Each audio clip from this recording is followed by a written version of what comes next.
He's like, I am the best shooter this game, and he's saying it out loud so everyone can see. I'm like, oh my God, he's outing me at my home in front of all my family and friends. I'm the best shooter this game has ever seen. You know, he got that big smile. My goal was to try to take 3 of them teeth home with me. And as I come back out of the huddle, right, we try to take the ball out of bounds or whatever. Larry walks by and he goes. Larry Bird didn't tell jokes. He wasn't loud. He wasn't trying to entertain anyone. In fact, he played the game with one of the straightest faces in NBA history. But somehow, some of the funniest stories you'll ever hear from former players are about him. Because Larry had this way of doing things that just didn't make sense. Until they worked. He talked trash, but not the kind that got crowds going. It was quiet, cold, and unbelievably specific. He'd tell you exactly how he was going to score, what spot he'd shoot from, how many points he was going to drop, and then with no smile and no celebration, he'd go do it. What made it all funny wasn't that Larry was cracking jokes. It was that he was dead serious. The stories are funny now because they sound unreal. But the crazy part? They're all true. These are the stories that NBA legends still can't believe happened. The moments that left teammates speechless and opponents stunned. The things Bird said and did, not to show off, but simply because he could. Kevin McHale didn't just play alongside Larry Bird. He understood him. He saw how serious Larry was about competition, how much pride he took in proving he was the best. But every now and then, Bird would do something so confident, so blunt, that it became hilarious in hindsight. Like during the three-point contest. Because I was in the All-Star game with you. When you walked in and asked who was going to get second place in the three-point contest. When you walked in there, what were you thinking when you made that announcement to the room? Just messing with all those guys like you always did? Yeah, I didn't. Everybody's sitting there, everybody's real quiet. You really didn't. You knew the guys, but you never were around them. And nobody's really saying anything, so I walk in and look around, and it just came out. Before the event even started, Bird walked into the locker room, looked around at the rest of the field, all great shooters, and asked one question. Which one of you is coming in second? Then he walked out. No smile, no jokes, just business. That kind of moment sticks with guys like McHale, because Larry didn't say it to get a laugh. He said it because he meant it. And the punchline, he won the contest, and he did it with his finger in the air before the last shot even went in. Looking back, McHale and everyone else laughed because of how ridiculous it all was. Not just what Larry said, but the fact that he followed through like it was scripted. Magic Johnson always had a big smile, big personality, and a natural way of connecting with people. And from the moment he met Larry Bird during a college all-star event, he figured they'd become friends. But that wasn't Larry's vibe, not at all. Bird barely said a word. No small talk, no handshake energy, just business. And for Magic, who loved the idea of connecting with fellow competitors, it felt cold. Funny in hindsight, but in the moment, it was awkward. He remembers trying to break the ice, crack a few lines, and getting nothing back. Just that quiet stare, and that calm confidence Bird carried into every room. From the beginning, I wanted to be friends, but Larry didn't want none of that.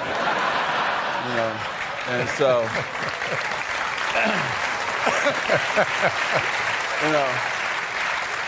and so I said, okay, if that's how it's going to be, then we have to be like that. So I started disliking him too.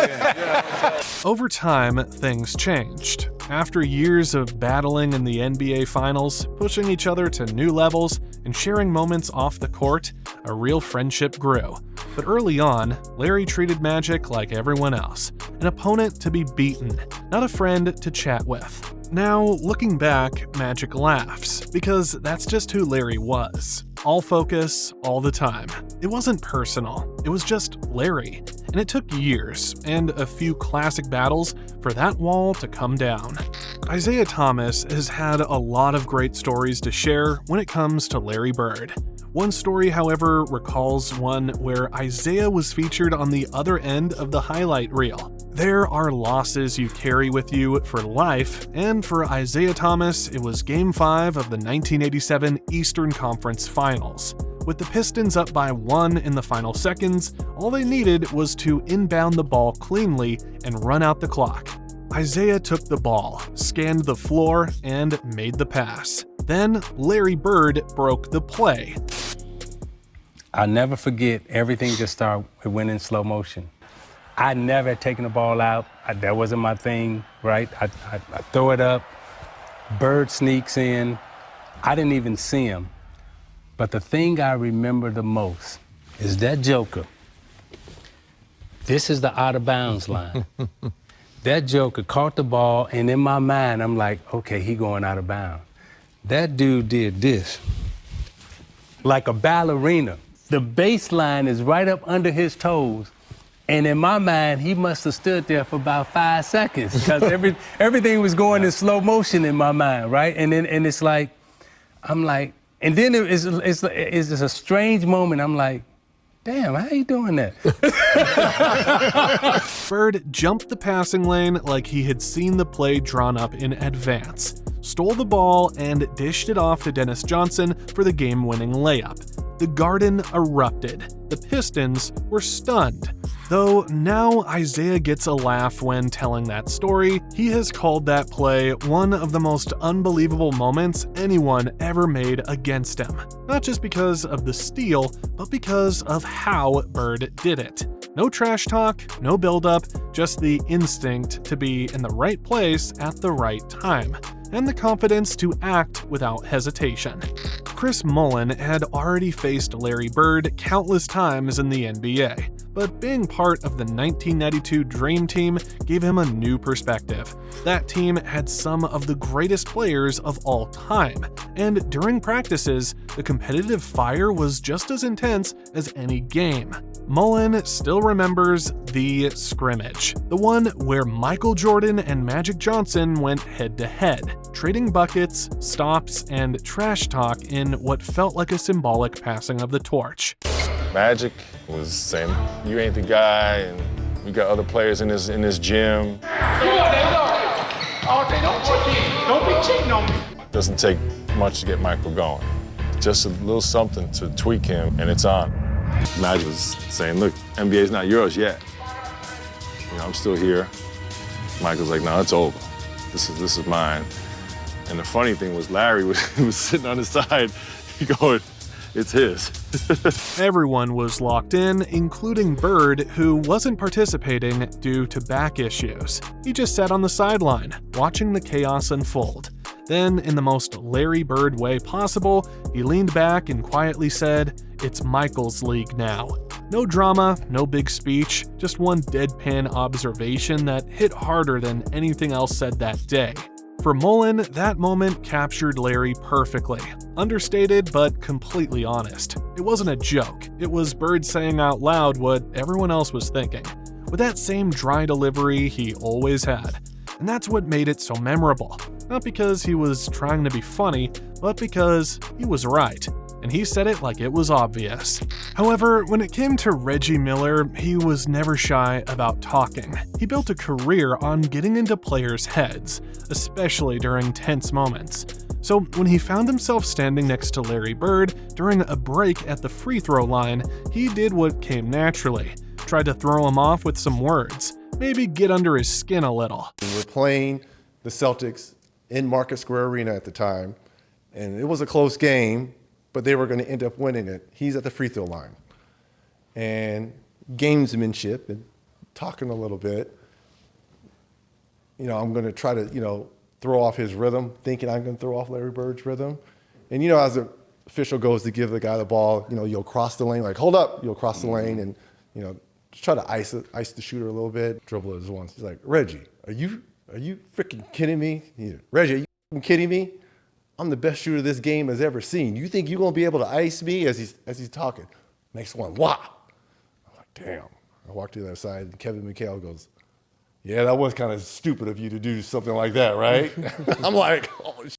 He's like, I am the best shooter this game, and he's saying it out loud so everyone can see. I'm like, oh my God. What threw Reggie off wasn't just what Larry said, it was how bold and loud it came out. Bird didn't whisper it or say it under his breath. He said it like he meant for the whole gym to hear it. But the way he delivered it, with zero emotion, no smile, just that icy stare, made it land even harder. Looking back, Reggie finds it funny because it completely flipped the dynamic. He was the one trying to disrupt the moment, and somehow he ended up being the one who felt out of place. Bird didn't meet the trash talk with intensity. He met it with stillness, and that threw Reggie off more than any words ever could.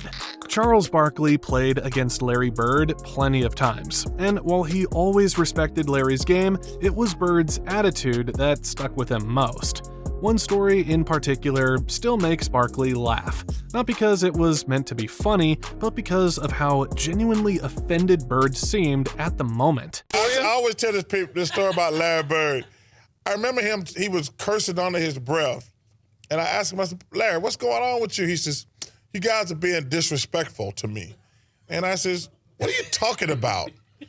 He says, you guys are putting a white guy on me. That's disrespectful. Wait, who's the white guy you put on him? I can't remember who it was. I just started laughing. I had no comeback. When he says, it's disrespectful when y'all put a white guy on me. And I'm sitting there like, I'm laughing in the middle of a game. Larry wasn't having it. He looked at the bench, visibly annoyed, and basically called it out, like it was a sign of disrespect. To Bird, putting a white guy on him felt like a challenge to his pride. Not because of race, but because he knew what level he was on, and he expected your best defender. What cracked Barkley up wasn't just the line, it was how serious Larry was about it. Barkley couldn't hold in the laughter, not because Bird was joking, but because he said it with such conviction. It wasn't a punchline, it was a declaration, and it perfectly summed up who Larry was. Ruthless, proud, and ready to torch you if you didn't bring your best defender. Al Harrington got to see Larry Bird not just as a legend, but as a boss. When Bird was running the Pacers, he carried himself with the same serious, no-nonsense presence he had as a player. He didn't talk much, but when he did, people listened. Harrington learned that the hard way after missing a flight and showing up late to a press conference. So my mom is calling me and she's like, yo, I can't believe you missed this flight, blah, blah, blah, blah. When I walk into the arena for the press conference, I see my mom and I see her face. She looks so disappointed, right? So I walk in and Larry Bird said, I walked to Larry Bird. He looked at me, he reached his hand out to me. He said, don't ever effing be late again. That's what he told me. You had Larry Legend cuss you out. He didn't say hi. He didn't say welcome to the team. He said, don't ever effing be late again. That was the first thing Larry Bird said to me. Bird didn't care about excuses. As soon as Harrington walked into the room, Bird stopped what he was doing and let him know, calmly, in front of everyone, that being late wasn't acceptable. It wasn't a rant. There was no shouting, just a cold, direct statement that landed even harder because of how quiet it was.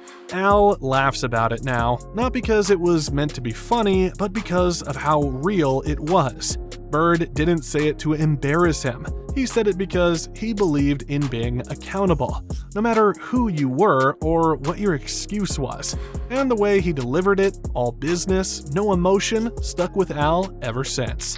When Bill Walton joined the Celtics in the mid-'80s, he was near the end of his career, but still smart, competitive, and looking to contribute. He came into the team ready to play team basketball, move the ball, and find good shots. But Larry Bird had other plans, and made it clear right away. Walton remembers walking onto the floor, thinking about ball movement and spacing, and Bird looked at him and basically said, if you want to shoot, go get the rebound, because I'm taking the shots. Larry knew I was going to be coming ready to take a lot of shots tonight and get a lot of minutes.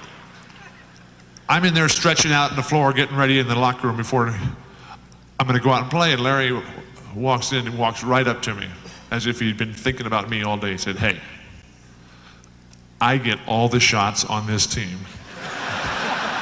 Just because Kevin or Chief are not playing That makes no other opportunities for you. Now get your butt to the weak side and get some rebounds so I can shoot more.